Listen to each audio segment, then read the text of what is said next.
The days when one country's economic woes could be insulated from the wider world have long gone. China's problems could have a fearsome domino effect. Another day, another financial spasm. In London, New York, Shanghai, and Frankfurt the story was the same: shares dumped and the oil price crashing to its lowest level since 2003 on fears that China is heading into a recession that will drag the rest of the world economy down with it. Despite the fresh sell-off in financial markets on Wednesday, this is far from a done deal. For the doomsday scenario to materialize, China would need to have a hard landing, rather than simply a bumpy one. The rest of the world would have to be ripe for its own crisis, and there would need to be a transmission mechanism for delivering a problem centered on East Asia to the rest of the global economy. For the time being, the theory that the events of the past 3 weeks herald another 2008-style crisis is just that, a hypothesis. But make no mistake, if the conditions for a recession are right, it would move around the world like a pandemic. Beware the great 2016 financial crisis, warns leading Citi pessimist. Read more. That, after all, is the essence of globalization. Economies are far more integrated than they were half a century ago, when capital controls, trade barriers, and extensive public ownership shielded national economies. Today, changes in political philosophy and technology mean there are far fewer impediments to the free movement of goods and virtually none at all to the free movement of money. So, when one country runs into problems, there is always the risk of contagion. That was true of Thailand in 1997, when the collapse of its currency, the baht, quickly had a domino effect across Southeast Asia. It was true also of what appeared to be a local difficulty in a much bigger economy. Ben Bernanke, then chairman of the U.S. Federal Reserve, was dismissive in 2006 of the notion that problems with subprime mortgages posed a threat to the American, let alone the global, economy. How wrong he was! Britain's direct exposure to China is relatively modest. It is not in the top 5 overseas markets for UK companies, and only 4% of UK goods and services go there. If China's economy hits the wall, some jobs would be at risk, but it would not be nearly as serious as a recession in the United States or the Eurozone.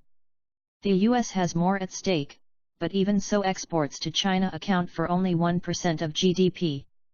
Britain's banks are, however, a different story. UK banks HSBC and Standard Chartered in particular have lent lots of money to China to the extent that they have more at risk than any other country, should the loans turn sour. China has a mountain of bad debts. So how would the crisis manifest itself? One way, according to Nariman Birayevsh, chief economist at Analysts IHS, would be if China stopped trying to support its currency, the yuan. The result, he says, would be a devaluation of 15 to 20% that would make China's exports cheaper but those of every other country more expensive. This would be the opening salvo in a full-blown currency war. Other countries would retaliate and the US would impose trade sanctions on Chinese goods. Deflationary pressure would intensify as Asian countries dumped their excess production on the rest of the world. The UK steel industry has already had a taste of this. China is producing more steel than it needs for its own economic growth and is selling it at cut price rates. British producers have found it impossible to compete. China economy grows at slowest pace in 25 years, latest GDP figures show. Read more. That, though, would only be the start of the mayhem. Many countries in the emerging world have borrowed heavily in dollars. China itself has $1 tn of dollar-denominated debt.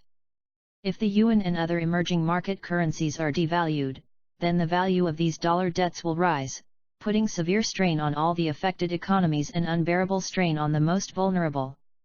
Zhu Min, deputy managing director of the International Monetary Fund, sketched out in Davos on Wednesday what would happen next.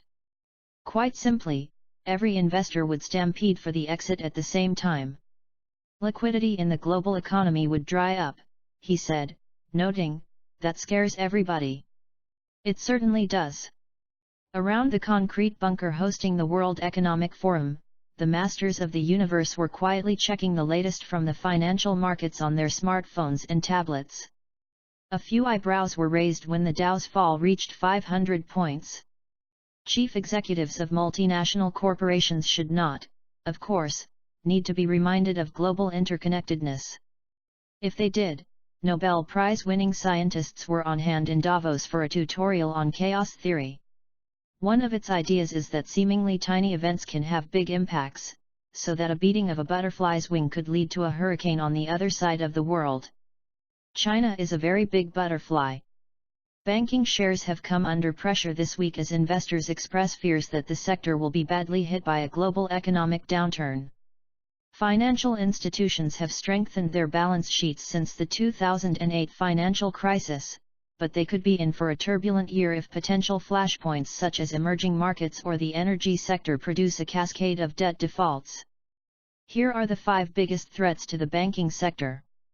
China. A property boom and frenzy of manufacturing in the aftermath of the 2008 financial crash kept the global economy motoring, but stored up huge private debts that investors fear will soon destabilize the Chinese economy. Beijing is working hard to wean itself off being the world's source of cheap manufactured goods, but it is a painful transition, full of pitfalls. Some banks have called in bad loans, forcing firms to go bust. But these are rare, leaving international investors to fear that more are in the pipeline, without knowing the extent of the problem. Property developments and infrastructure projects stand half-finished while the authorities take stock of the situation. Some analysts fear Beijing is covertly depreciating the yuan to gain a competitive advantage while it moves towards a more Western-style consumer economy. That would spark a currency war and a wave of competitive devaluations. The stock market is dominated by individual investors who treat the market like a casino. Efforts to shift share ownership to institutional investors and impose stricter regulations have proved ineffective so far, leaving the Shanghai and Shenzhen exchanges to cope with wild swings each time there is bad economic news. Emerging markets. The list of developing nations suffering the after-effects of the slowing global economy and the slump in oil prices grows every week. Last year, Brazil slid into a recession made worse by a corruption scandal that could topple the government. Venezuela's ailing post-Hugo Chavez administration is expected to default on its loans after oil revenues dried up. Nigeria, Russia, and the Middle Eastern producers are also badly hit by falling oil prices, leaving government budgets underwater. Turkey, South Africa, and Mexico are braced for corporate insolvencies after strong signals from the U.S. Federal Reserve that years of borrowing heavily at rock-bottom interest rates will soon come to an end. The Fed raised rates in December and could do so again soon, jeopardizing the finances of large corporations that borrowed heavily in dollars. East Asian economies Malaysia, Thailand, and South Korea, which depend on trade with China's manufacturing sector, are suffering a dramatic slowdown as the world's second-largest economy focuses on tackling corruption and boosting consumer demand. Sovereign debts that only last year appeared to be manageable are coming under scrutiny by the international ratings agencies. Only India, which is large enough to be relatively insulated from the recent market turmoil, has maintained its growth, outstripping Beijing's official 6.9% rate with a 7.5% expansion in 2015. Eurozone. When the European Central Bank cut its already ultra-low main interest rate from 0.15% to 0.05% in the autumn of 2014, the Ukraine crisis was cited as a risk to Europe's hopes of recovery. Since then, the Syria crisis and the exodus of refugees to Europe's shores has become a more serious threat to the stability of the 19-member currency bloc, and the ECB has cut rates further and hinted of more to come next month. While stock markets have welcomed cheaper borrowing costs, fears that European banks have returned to their bad old ways and become embroiled in risky lending has come to dominate discussions in the city. Bank shares, led by Deutsche Bank and Barclays, dived this week as investors scrambled to buy safer assets. Some countries are suffering more than others. Finland has fallen into a recession deeper than anything Portugal experienced. France is lagging and Italy's burst of activity last year is waning. Worse, Germany's industrial output has come under pressure from the decline in trade along the Silk Road that leads back to China. Oil.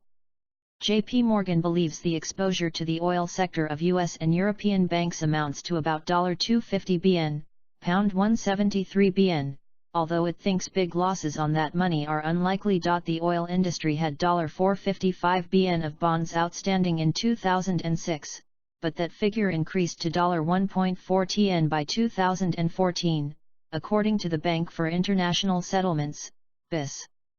Oil companies had $1.6 tn of syndicated loans in 2014, although that does not take into account repayments or loans that were never drawn. Both numbers are likely to have increased significantly since the BIS last crunched the numbers. Debts have ballooned in part because of the boom in shale oil and gas extraction in the US. Companies borrowed heavily to fund investment in shale when the oil price was high. Now that prices have tumbled, those debts look increasingly unsustainable. America's second biggest natural gas firm, Chesapeake Energy, threatens to provide the first significant example of a big company driven under by debt. It was forced to deny this week that it was on the verge of bankruptcy, with debts of $10 bn and a market value of just $1.2 bn. It is not just in the US where such disasters could arise. Firms that operate in regions where it costs a lot to extract oil, such as the UK North Sea, are seeing their profits wiped out. Prolonged rock-bottom oil prices raise the prospect that some of these oil and gas companies will default on their debts, sending shockwaves through lenders such as banks and bond investors. There is also a knock-on effect in countries that rely on oil reserves for income. Falling oil revenues result in lower tax receipts, which could force greater austerity and depress economic activity further, triggering debt defaults across a variety of businesses. China's problems could have a fearsome domino effect. Another day, another financial spasm. In London, New York, Shanghai, and Frankfurt the story was the same, shares dumped and the oil price crashing to its lowest level since 2003 on fears that China is heading into a recession that will drag the rest of the world economy down with it. Despite the fresh sell-off in financial markets on Wednesday, this is far from a done deal. For the doomsday scenario to materialize, China would need to have a hard landing, rather than simply a bumpy one. The rest of the world would have to be ripe for its own crisis, and there would need to be a transmission mechanism for delivering a problem centered on East Asia to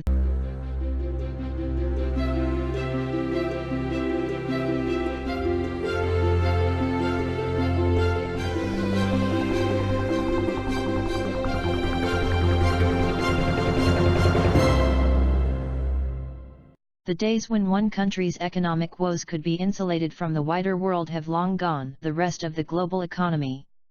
For the time being, the theory that the events of the past 3 weeks herald another 2008-style crisis is just that, a hypothesis. But make no mistake, if the conditions for a recession are right, it would move around the world like a pandemic. Beware the great 2016 financial crisis, warns leading Citi pessimist. Read more. That, after all, is the essence of globalization. Economies are far more integrated than they were half a century ago, when capital controls, trade barriers, and extensive public ownership shielded national economies. Today, changes in political